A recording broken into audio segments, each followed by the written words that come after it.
कंगना रनौत, क्योंकि वो प्रतिभा सिंह की सीट थी और सुखराम के जमाने से अगर हम बात करें तो गढ़ एक तरह से रही। और एक हैरानी की बात यह है कि सुक्खू की सरकार है, यानी कांग्रेस की सरकार है, और ऐसे में बीजेपी का लोकसभा की चारों सीट अगर जीतती है तो एक बड़ी उपलब्धि माना जाए। नहीं, मुश्किल, देखिए ओवर एक्साइटमेंट में बात करना एक अलग बात हो जाती है, मुझे नहीं लगता। और मेरा मानना है कि दो सीटें इस बार जो बड़ी कमज़ोर हैं, जैसे प्राइम मिनिस्टर खुद आए और रोड शो करे, एक तो कंगना रनावत वाली सीट है, जो इनर रिपोर्ट्स हैं कि उनकी कैंपेनिंग उतनी अच्छी नहीं रही, ना वो ज़्यादा बाहर निकली, कंगना रनौत कुछ बोल रही है। देखिए, अभी जो है मैंने जो है वो वोट दिया है, और मेरी सबसे अपील है जिन जिन क्षेत्रों में आज जो है वोटिंग हो रही है, इस जो हमारा सबसे बड़ा संवैधानिक अधिकार है, इस लोकतंत्र के महापर्व में जो है वो बढ़ चढ़ के हिस्सा लें। और आज ऐसा लगता है जैसे कोई उत्सव है, हमारे सरका घाट में तो लग रहा है जैसे कोई उत्सव है। इस लोकतंत्र के महापर्व में जो है हिस्सा लें, और हमें जो लोकतंत्र का जो वरदान है, न जाने कितने लोगों का खून बहा ताकि हमें ये वोट करने का जो है अधिकार मिले, तो इस अधिकार का फायदा उठाएं। देखिए, हमारे ये जो मोदी की लहर है, ये समस्त हिमाचल प्रदेश में है। मोदी जी ने जो है इस बार कम से कम लगभग 200 रैलियां की हुई हैं। 2 महीने के छोटे से अंतराल में ना जाने 80-90 से ज्यादा इंटरव्यू किए हुए हैं, तो इस अधिकार का फायदा उठाएं। देखिए, हमारे लिए जो है ये जो मोदी की लहर है, ये समस्त हिमाचल प्रदेश में है। मोदी जी ने जो है इस बार कम से कम लगभग 200 रैलियां की हुई हैं। 2 महीने के छोटे से अंतराल में ना जाने 80-90 से ज्यादा इंटरव्यू किए हुए हैं, और उनका जो काम है वो पूरे भारतवर्ष में जो उसकी गारंटी है, उनका लोहा जो है पूरा भारतवर्ष और हिमाचल प्रदेश भी मानता है।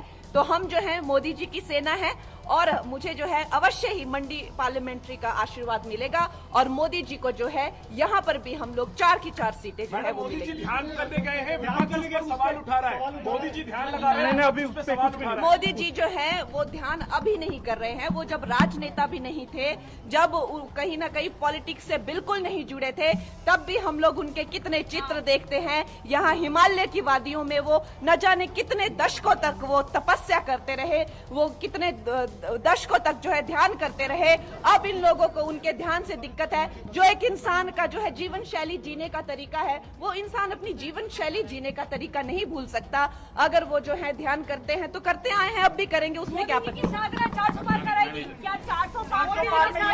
मोदी जी अवश्य ही 400 पार में 4 की 4 जो है हिमाचल की सीट। मोदी लहर है 400 पार, और चारों की चारों सीटें बीजेपी जीतेगी। अनुराग ठाकुर कुछ कह रहे हैं। दुनिया देख रही है उम्मीद भरी नजरों से भारत की तरफ, और भारत को खरा उतरना है, संकल्प से सिद्धि की ओर लेकर जाना है, विकसित भारत बनाना है। तो हम सबको मिलकर अपना योगदान करना है।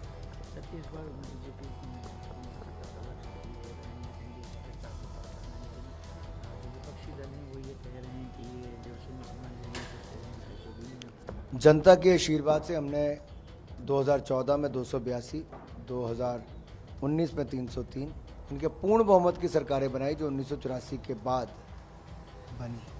ये अपने आप में दिखाता है कि जनता ने बार बार विश्वास भारतीय जनता पार्टी पर किया, मोदी जी पर किया, और इस बार भी जनता का पूरा आशीर्वाद मिलने वाला है। जहाँ तक मैं देख पा रहा हूँ, हम हिमाचल की चारों सीटें लोकसभा जीतेंगे, और 400 पार करके फिर एक बार विधानसभा में 6 सीटों पर भी चुनाव हो रहे हैं। हम चौके छक्के लगाने के लिए तैयार हैं। 4 की 4 लोकसभा, 6 की 6 विधानसभा उपचुनाव। तो उसके बाद तो सरकार का भी दावा आपके मिला। निश्चित तौर पर उसके बाद जो परिस्थितियां बनती हैं उस और हैं कि हिमाचल प्रदेश की सरकार जो भी रिजल्ट आता है उसके बाद उसका भविष्य को बहुत।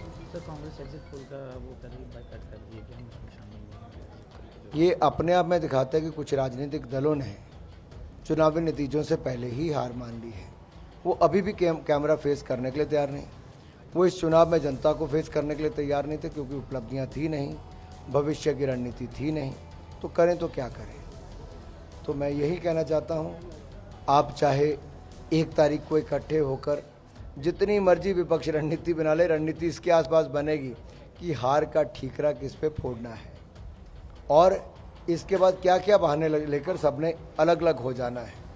और 5 साल के लिए अब ये लोग जाएं, थोड़ा ध्यान लगाएं कि अगला चुनाव 5 साल बाद कैसे लगे। प्रधानमंत्री भी ध्यान लगा रहे, लेकिन कांग्रेस और विपक्षी दल वो ध्यान लगा रहे हैं। देखिए जब आएंगे प्रधानमंत्री तो अनुराग ठाकुर को आप सुन रहे हैं। आज मतदाता भी हैं, उम्मीदवार भी हैं। हमीरपुर से पिता की कभी कॉन्स्टिट्यूएंसी हुआ करती थी और अब उसे वो पिछले 5 बार से जीतते चले आ रहे हैं और इस बार कह रहे हैं मार्जिन बढ़ेगा। और ये देखिए एक एक तस्वीर आपको दिखाई दे रही है। आखिरी चरण का मतदान इस वक्त चल रहा है और आप देख लीजिए हर वो इलाका हमीरपुर से लेकर के